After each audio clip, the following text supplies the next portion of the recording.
In pro wrestling, if something made money once, promoters will be compelled to try it a second time. And this has been especially the case with great rivalries and feuds. If two warring sides captivated audiences on the first go-round, promoters will, in time, bring the parties back together to rekindle the hostility. Some redos have been done well, but most certainly not all of them. In fact, a few squared circle sagas have been less than stellar on the second pass, paling mightily to their earlier rendition. Bad matches, bad angles, a lukewarm catalyst for even trying again. Whatever the case, the original feud should probably have been left alone. I'm Sam Driver from Cultaholic Wrestling, and these are 10 wrestling feuds whose revivals sucked.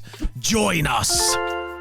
Number 10, Tommy Dreamer vs. Raven in 1999. No feud defined the earlier years of ECW better than Tommy Dreamer's years-long war with the cold and calculating Raven. During that time, Raven dispatched all means of walking ammunition at the innovator of violence, only for Dreamer to withstand it all, fighting to secure that long, elusive victory over his tormentor. On Raven's last night in ECW in 1997, Dreamer pinned him in a loser leaves match to finally settle the score. It was the coda to a long, esteemed rivalry. A little over 2 years later, Raven returned to ECW and resumed his feud with Dreamer in a clever way. He helped an unknowing Tommy win the tag titles from the outbound Dudley Boys after Dreamer initially took them on in a handicap match. Being forced to share an elusive championship reign with his grinning arch-nemesis felt like the start of a great chapter 2. For the months that followed, though, the angle never lived up to its potential,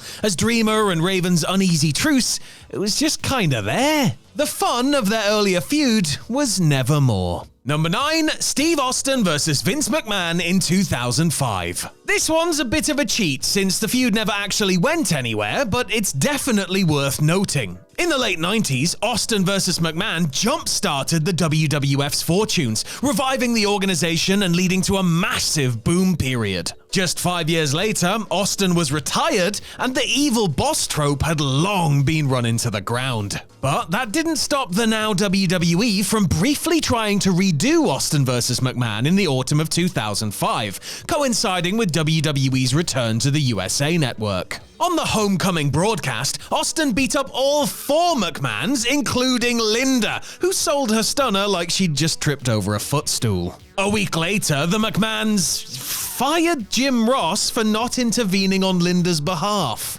I know, it makes no sense, but JR needed time off to have colon surgery, and that's what they came up with. Austin was to unretire to try and save JR's job at Taboo Tuesday, only to lose to McMahon's selected opponent, Jonathan Coachman. Unsurprisingly, Austin refused, and Austin McMahon 05 was over before it started. Number 8, Triple H vs. Batista in 2019. One of the greatest slow-burn face turns of this millennium was when Big Bad Dapper Dave gradually broke free from Evolution and then compromised the Triple H reign of terror to a permanent end. Anyone that wants to argue Triple H buried everybody he worked with, one counter is that he took old Leviathan and made him look like the second coming in 2005. If only their rivalry had concluded there. Fast forward to 2019, when both men had less hair and more film credits, be they saving the galaxy to a huge box office or driving a school bus to crickets. Batista hadn't been seen in WWE in 5 years, but there he was, randomly showing up just in time for WrestleMania season to demolish Ric Flair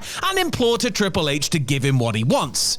What he really wants. Because if Hunter wants to be his lover, then first he has to be his friend. Well, friends don't let friends have 25-minute bore fests that are preceded by Batista tripping over the middle rope. Number 7, AJ Styles vs. Shinsuke Nakamura in 2018. Maybe Styles vs. Nakamura wasn't as extensive in New Japan Pro Wrestling, but one of their matches together set an extremely high bar. With both men on their way out of the promotion, Nakamura and Styles damn near stole the show at Wrestle Kingdom 10 at the Tokyo Dome, in a 24-minute epic won by the King of Strong Style. So, when both men joined WWE, it was expected that they'd up the median match quality level. Imagine everybody's raised expectations when in 2018, Nakamura Nakamura won the Men's Rumble, putting him on a collision course with WWE Champion Styles at WrestleMania 34. Quality-wise, the Mania bout was a couple degrees off from their New Japan clash, but the fact that Styles retained and Nakamura randomly turned heel with a low blow afterward soured many viewers on the bout as a whole. Then there was the ensuing feud, where Nakamura continued ball-busting and got out of promos by pretending to not speak English. Some whelming pay-per-view bouts culminated in a strong last man standing match, though it didn't quite salvage the arc. Number 6, Hulk Hogan vs. Ric Flair in 2010. TNA's Hail Mary plan to catch up to WWE in the 2010s involved heavy doses of mid-90s WCW resuscitation. Hogan and Flair were among the famed aging names brought on board to catch the public's eye, and it kinda made sense. A decade and a half earlier, Hulk and Nature's war over the WCW title did the biggest business the Turner-owned WCW had ever experienced to that point. It sounds crazy, but WCW did Hogan Flair better than WWE did. And almost inarguably, TNA did Hogan Flair the worst of the three. After the two headlined a tour of Australia in late 2009, they found themselves at odds in Dixieland, seconding two younger wrestlers. Hogan's charge Abyss, now dumbed down to Dave Sullivan levels, and Ric's protege AJ Styles, fashioned as a new Nature Boy. A tag match on free TV, coupled with some pretty dumb booking so as to piss all over a once legendary feud between two industrial icons. Remember when Hogan and Abyss made a dazed Flair fall into that Styles-sized hole in the ring? We wish we didn't. Number 5, Randy Orton vs. Bray Wyatt in 2020 and 2021. Let's be fair, the first feud in 2017 was no great shakes, but at least some of the build was intriguing. The allure of seeing Orton break the control Wyatt apparently wielded over his mind wasn't the worst WrestleMania build, though the projected insects and the subsequent House of Horrors disaster, look up, there's random dolls, made you forget all the curious parts. But fear not, dear viewer, for during the pandemic, WWE sought to outdo themselves. It began when Orton burned the Fiend alive. Then Orton was haunted by Alexa Bliss for weeks. Then Alexa beat Orton in a match where charbroiled Bray ran interference. This all led to Orton vs. Fiend at WrestleMania 37, in which the Firefly Funhouse host was restored via Jack in the Box. What looked to be an unholy war piddled along at undercard speed, until the omnipotent Fiend was distracted by Alexa bleeding motor oil from her scalp and then felled with an RKO. Then the Fiend disappeared, because immolation is survivable, but an RKO? Not so much. Number 4, Hulk Hogan vs. Roddy Piper in 96 and 97 and in 2003. When the WWF went national in the mid-80s, their top hero and villain were the virtuous Hulkster and the irascible Rowdy One. MTV specials, the first WrestleMania, Wrestling Classic, and house shows across WWF's markets new and old, Hogan vs. Piper did huge business over the WWF Championship. If Hogan was Batman, Piper was most certainly his Joker, tormenting him with his motor-mouthed rhetoric and goading sneer. Fast forward over a decade later, when the two renewed hostilities in WCW, alignments flipped. Hogan vs. Piper 85 wasn't designed to churn out work rate classics, but those matches were Omega vs. Okada compared to slower moving Hogan and hip replaced Hot Rod. The Starrcade 96 match was sluggish, as was the Super Brawl 7 rematch. And don't even get me started on their Age in the Cage match at the 1997 Halloween Havoc. Less than 6 years after that, the two near-geriatrics fought once more in a WWF ring,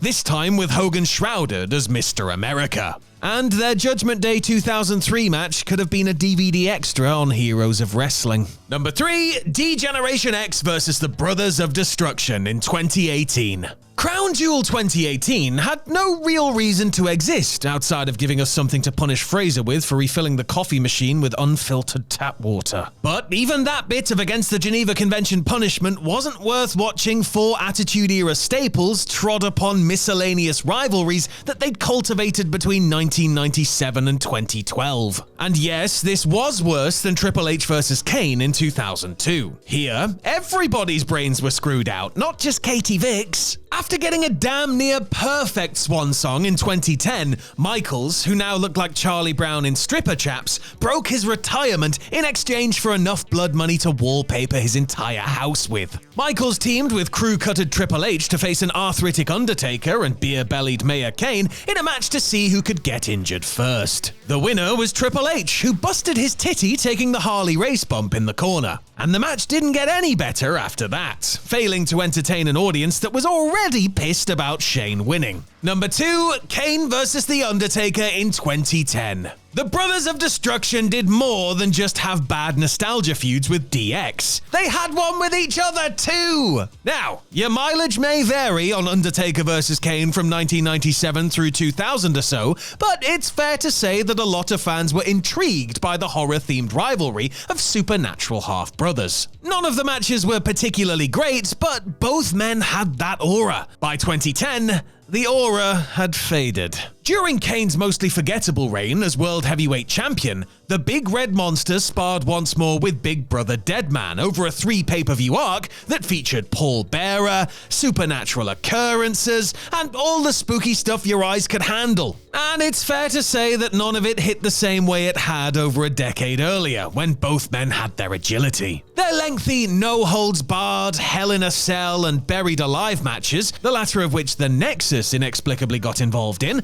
served to remind viewers of why it's best to leave the past buried. And number 1, Hulk Hogan vs. The Warrior in 1998. Like Speed movies, they should have stopped at 1. Hogan vs. Warrior at WrestleMania 6 may go down as the greatest babyface versus babyface match in American wrestling history. A strong Hogan carry job in front of a packed Skydome crowd is one of the most memorable matches of its era. A torch passer meant to cast Warrior as the man of the 90s. It didn't quite work, but the showdown did what it was supposed to do, and the WWF never issued a rematch. However, reportedly because he wanted to get his win back, Hogan authorized bringing Warrior to WCW to have just such a rematch. Now, while Hogan and Warrior's dueling WWF promos were 20 shades of insane, that was nothing compared to Warrior's carte blanche lunacy, from abducting the disciple to the magic mirror bit and all the rest of it. And the match? Well, clearly they didn't have Pat Patterson to map out the steps, because the two log-rolled and botched fireball spots over 14 regrettable minutes that begged the question, is nothing sacred?